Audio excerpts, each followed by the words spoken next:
The UN General Assembly voted at an emergency special session Wednesday to demand an immediate halt to Moscow's offensive against Ukraine and withdrawal of all Russian troops, with very strong support from the World Organization's 193 member nations that sparked sustained applause.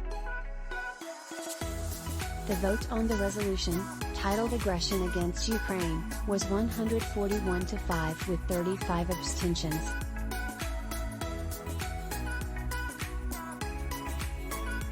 Russia got support for its appeal to vote against the resolution only from Belarus, Syria, North Korea, and Eritrea, a powerful indication of the international isolation that Russian President Vladimir Putin faces for invading his country's smaller neighbor.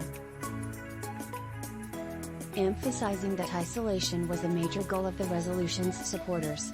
The abstentions included China and India, as expected, but also some surprises from usual Russian allies Cuba and Nicaragua.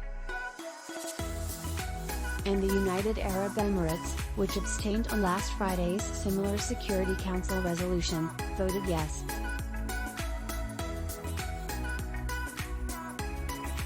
Speaking to the General Assembly on Tuesday, Cuban Ambassador Pedro Cuesta blamed the crisis on what he said is the U.S. determination to keep expanding NATO toward Russia's borders as well as the delivery of modern weapons to Ukraine, ignoring Russia's concerns for its own security.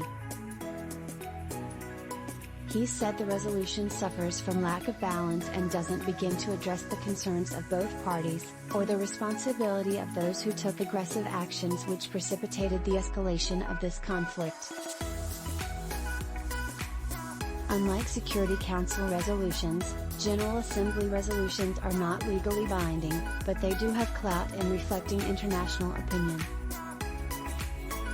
Under special emergency session rules, a resolution needs approval of 2/3 of those countries voting, and abstentions don't count. After Russia vetoed a similar resolution in the Security Council on February 25, Ukraine and its supporters won approval for an emergency special session, the first since 1997, to try to spotlight opposition to Russia's invasion. The resolution states that Russia's military operations in Ukraine are on a scale that the international community has not seen in Europe in decades and that urgent action is needed to save this generation from the scourge of war. It urges the immediate peaceful resolution of the conflict and reaffirms the Assembly's commitment to the sovereignty, independence, unity and territorial integrity of Ukraine within its internationally recognized borders. Before the vote, Ukrainian Ambassador Sergiy Kyslytsya said of Russian forces, "They have come to the Ukrainian soil, not only to kill some of us. They have come to deprive Ukraine of the very right to exist," adding that the crimes are so barbaric that it is difficult to comprehend.